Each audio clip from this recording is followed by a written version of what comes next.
House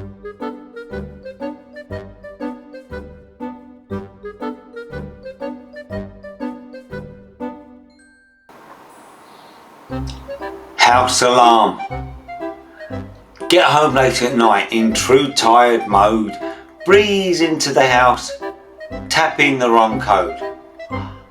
Stare at the panel, still bleeping away, stunned and amazed that it's acting that way. Stare at it more, stating that's the right one, whilst thinking, oh boy, what have I done? Start to fluster and panic, get into it, kids. For if that's not the right code, then just what the hell is? Then feel disbelief as you think and you find that the code you must know has departed the mind.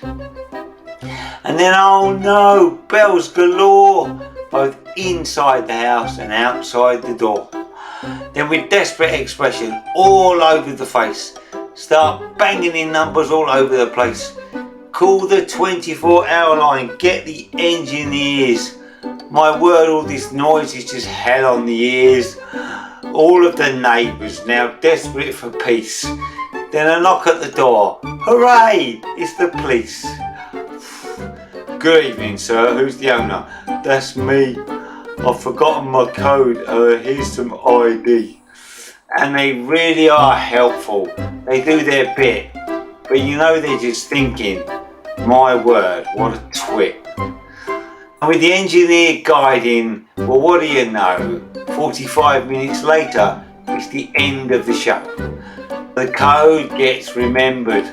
So in that hour late comes the chance to reprogram and set it all straight. And yes, I'm as embarrassed as one could be about this crazy lapse of my memory.